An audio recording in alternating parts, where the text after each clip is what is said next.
This is an ABC News special report. Now reporting, David Muir. Good afternoon. We do come on the air with breaking news at this hour. The FAA has confirmed a crash landing on the top of a building in Midtown Manhattan, a helicopter. We've been monitoring developments for some time and decided to come on the air because we have more facts at this hour that helicopter, it's unclear whether or not it was a crash landing or a hard landing, though the distinction is moot at this point, because what we do know is when the helicopter came down on top of that building at 51st and 7th Avenue here in New York, 787 7th Avenue is the exact address, that we know that when that helicopter came down, there was a fire that followed.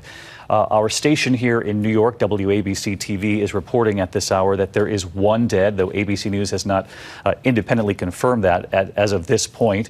Governor Cuomo, moments ago, talking about that fire on top of the building, saying that for the most part it has been contained. It's believed that fire, though, might be out now at this point. Let's take a listen to the governor just moments ago. Well, look, this is, if you're a New Yorker, you have a level of PTSD, right, from 9/11. And I remember that morning all too well.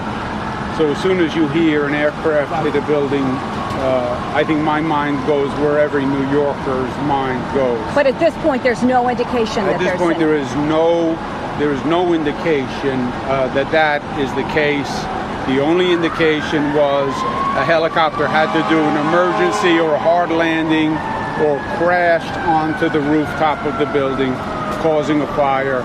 But there's no indication of anything more than that. Again, this is all very preliminary. Sure. And these situations evolve very quickly, as we know. But that's all we know at this time. All right, Governor, thank you. Governor Andrew Cuomo here in Midtown Manhattan just moments ago. And of course, everyone's mind immediately goes to the possibility of terror, especially when we're talking about aircraft in New York City. Though you heard the governor there say that there is no indication of any kind at this hour that terrorism was at play. But you can see the weather. That's going to be a major factor, obviously, in the questions that begin to mount over this crash about why a helicopter perhaps was flying. It's been a windswept, rainy day here in New York City, the fog in the skies over Midtown Manhattan, and it's believed that helicopter came down. It's interesting to point out that there are not helipads on the tops of buildings here in New York City. We do know there are two heliports on each side of the island of Manhattan, both on the East River and on the Hudson River, but it's believed that there are not helipads for precisely this reason on top of buildings. That would lead you to believe that this helicopter was in trouble of some kind when it was forced to make that either crash landing or hard landing on top of the building. Of course, we do not know what led the pilot to do that. It's unclear how many people were on board the helicopter, though, as I mentioned at the top of the special report, WABC, Channel 7 here in New York is reporting at least one dead. We had heard earlier of at least one casualty. That could be either obviously an injury or a death, though ABC News now can confirm at least one person has died in this helicopter accident on the top of 787 7th Avenue. That's a high-rise building here in Midtown Manhattan, not far from where we are at ABC News headquarters. We're in the 60s here, for those of you who know Manhattan. I do want to get to Gio Benitez, who's on the scene for us to describe the picture. And Gio, as I was saying just a moment ago, the weather here in New York, it's always considered one of the first questions about how large of a factor it could have played in this hard landing atop that building.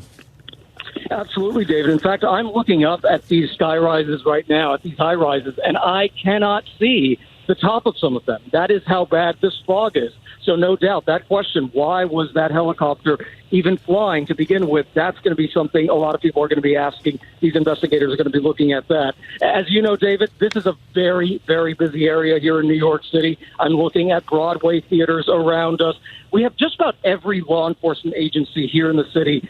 They are out here because they, for sure, did not know what exactly this was about. And they were rushing from all over town. I was walking from Midtown Manhattan and another part of Times Square, and I can just tell you that all of these ambulances were rushing from all over the place. No doubt about it. People are going to be looking at, what was happening with this helicopter. Gio, you mentioned that you couldn't see the tops of the buildings in that part of Midtown simply because of the fog, the rain here in New York City. But any signs of the fire that was reported early on? There are conflicting reports about whether or not it's been completely extinguished at this point. What can you see as far as that's concerned? I mean, it is just totally white, David. In fact, I think I can see the building where this happened. This is a commercial building. I think I can see that building, but I cannot see past that fog. And that is just how foggy this is. It is just a sky of total white. For those of you watching, this is ABC News Live coverage of a helicopter accident, a deadly helicopter accident here in Manhattan. Within the last hour in Midtown Manhattan, the corner of 51st and 7th Avenue here in New York City. It's believed that helicopter encountered obviously some sort of trouble as it was flying over the city. Was forced to make some sort of a hard landing, as it's been described, a crash landing described by others at the FAA on top of that building, a high-rise building here in New York. And Colonel Ganyard, Stephen Ganyard, who obviously has logged over 4,200 career flight hours in different tactical aircraft along the way. Steve, when you hear about a helicopter making a landing on a building without a helipad in the middle of these conditions, it spells trouble. It does, David, and I'm just thinking about what the potential situations could have been here. If the helicopter had a problem while it was airborne and the pilot was looking to make an emergency landing, perhaps he thought, well, it'd be safer to land on top of this building than it would be, say, on a busy, crowded Manhattan street. Maybe that's what went on here. But a couple things to think about. Most of the helicopters that fly around Manhattan are very light helicopters. Don't have a lot of gas, don't have a lot of weight. So it doesn't have the same potential to bring a building down, let's say, the way a fixed-wing airplane might. It wouldn't hit the building with the same force, wouldn't have the same mass behind it, and it wouldn't be carrying the same amount of gas. So yes, this is a very tragic situation. Obviously, somebody lost their life, but also not quite as serious as something if we'd seen a fixed-wing aircraft try to or hit a building in Manhattan. And of course, we don't want to second guess, Colonel Ganyard, the decisions that were made in that aircraft because we don't know simply what that aircraft encountered, other than we do know it's been a very rainy and somewhat windy at times day here in New York City. But Colonel Ganyard, what is protocol when you're flying over a city of this population with the number of buildings we have in this building in an emergency situation? We do know that buildings in the area, including the building, of course, in question, were being evacuated. Yeah, David, it comes down to a pilot's decision, and most pilots want to do the right thing and not hurt anybody on the ground. It just depends on what kind of a problem was in that cockpit. If it was something where he thought the airplane was about to come apart and he said, I've got to put it down somewhere, and the top of this building is the closest place where I think I won't hurt other people, maybe that's what happened. Generally, you look for an open area around New York. We've seen helicopters have trouble in the past where they'll actually ditch into the river, either into the Hudson or to the East River, and so those are the sorts of decisions that every pilot has to make when you're flying an airplane around very crowded places. Colonel Ganyard, thank you for being with us here for this special report. Stick with us as we learn more information as we're on the air. That's Colonel Stephen Ganyard with us following the developments. I want to bring in Shauna Farrell, who is an eyewitness. And Shauna, I was told that you were actually in the building when this happened? Yes, I worked at 787 7th Avenue. We were on the 36th floor, actually, in a meeting with a window fell through, and we heard a loud whizzing sound of a motor, and then we heard a crash and actually felt the crash as well. We looked out the window, we saw a bunch of smoke and debris, and then we just all ran. We ran down 36 flights as soon as we could. Wow, 36 flights. How tall is the building? How many floors? I think it's about 50. Around 50, and I know the crash happened above us. We could see it from our vantage point, but I'm not sure exactly which floor. So this is Shauna Farrell. Stick with us, Shauna. I have a few more questions for you, but Shauna is describing the scene inside that building. She was on the 36th floor in the middle of a meeting and felt the building shake, heard the whizzing of the helicopter. And keep in mind, she was on 36. She believes there are 50-some-odd floors of that building, and so to feel it that far down the building gives you an idea, perhaps, of the impact of this helicopter making that hard landing. And Shauna, you said you were running down 36 flights of stairs. I gather several others were, too. Were they able to evacuate the entire building? And just describe the scene, if you would, on the sidewalk and the evacuation, and whether or not you saw any signs of that fire that was being reported. So we ran down, I think we were the first floor to evacuate, actually, because we felt it so quickly. My whole entire floor, all my coworkers and I ran down. Once we got down to the bottom, there were already FDNY on the scene and some ambulances and such. Looked up and we could see the smoke, but nothing really else. It was so rainy out, so we were kind of just running away from the building as quickly as we could. We were unsure at that time what caused the crash or that sound and that noise. Shauna Farrell, who was on the 36th floor of that building. Shauna, we're glad you're okay and your coworkers are okay. Thank you for joining us on the air this afternoon. You're looking at pictures right now of the smoke from the top of that building, obviously from the fire when the helicopter made impact, came down for that landing on top of the building. Unclear still what led the helicopter to force itself to make that hard landing. Obviously, the pilot encountered some sort of trouble, and it's unclear whether or not that was simply the weather or problems in addition to the weather. We can confirm at this hour 1 deceased in the helicopter, no other injuries. The fire has been extinguished, but again, you're looking at pictures of the smoke following that impact. And as you just heard, Shauna Farrell, she's an eyewitness. She was on the 36th floor in the middle of a meeting with coworkers when they felt the building shake. She described a whizzing sound outside the windows of that building. You could just imagine the fear for the people who work in that building, given the history of what we've witnessed and encountered here in New York City when it comes to aircraft and when these high rises are involved. You did hear the governor come out very quickly, Governor Andrew Cuomo, saying there is no sign that this was at all terror related. The investigation quickly now turns to what it was on that helicopter. I want to bring in ABC's David Curley. He's our chief aviation correspondent because, David, for those who are familiar with New York City and who have visited this city, as many have, you often look up to the sky and see those helicopters. There are tour helicopters. There are helicopters that will take you out to the main airports.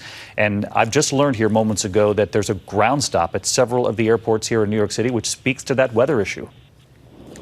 It could be actually that weather issue, David. The one thing to remember, nearly all these incidents, it's rarely just one factor. So it could be that the weather was a contributing factor. There could have been a mechanical, and as Colonel Ganyard suggested, there's a possibility that the pilot was looking to put this down at the closest place without hurting anybody on the ground. And the fire would make sense as a crash landing, not knowing how much fuel he actually had on board, that you would have a fire associated with it. But there are a lot of questions to answer in one of these, and yes, a lot of helicopters and a lot of aircraft around New York. You know, it's been a long time. It was 13 years ago in 2006 that a small plane crashed into one of the skyscrapers in Manhattan. But there is a tremendous amount of air traffic around that every day. And as we heard from a pilot who flies around there a little bit earlier today, different pilots, different companies have different rules about whether you can fly in the kind of weather conditions that you have there. So much more to learn about what all the factors were that led to this helicopter landing hard on top of that skyscraper. That's our aviation transportation correspondent, David Curley, joining us for live coverage right now. You are watching our coverage of what has been a deadly helicopter accident in Midtown Manhattan. You can tell from the signal right there that the weather has been difficult here in New York City, really for several hours now. A heavy rain and wind at times here in New York City, and as David has mentioned and several others, that's going to be a main factor that they investigate. We do know, preliminary read from law enforcement sources at this hour, that helicopter was in some sort of trouble, and that the pilot tried to put it down at the nearest flat spot. You heard Colonel Ganyard say that's at the discretion of the pilot during an emergency situation, who would obviously try to avoid casualties on the ground. A city of 9 million people or more here in New York. And of course, it's the workday. Midtown Manhattan, very busy at this hour. And what we don't know is what that pilot encountered and what if there were any other options that the pilot might have looked at before deciding to try to make that landing on the top of a high-rise in New York City. One of the things we learned is that there aren't any helipads on the top of any buildings here in New York City for precisely that reason, to avoid accidents or putting the people of New York City in any more danger than they might already be in, with helicopters and aircraft flying over this city. But again, one dead at this hour. It's believed it is the pilot of that helicopter encountering some sort of trouble within the last hour as it was flying over Midtown Manhattan, a hard landing at 787 7th Avenue. That's at 51st and 7th. There was a fire that ensued. That fire has now been put out, and you've seen the pictures here on ABC News of the smoke billowing from the top of that building, and that harrowing description of the workers inside who did not know what was happening to their building.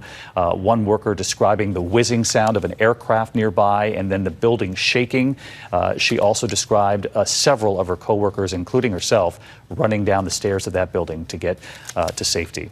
We will have much more on our digital channel live this afternoon and at abcnews.com, and of course a complete wrap-up on World News Tonight. I'll see you then. In the meantime, good day. This has been a special report from ABC News.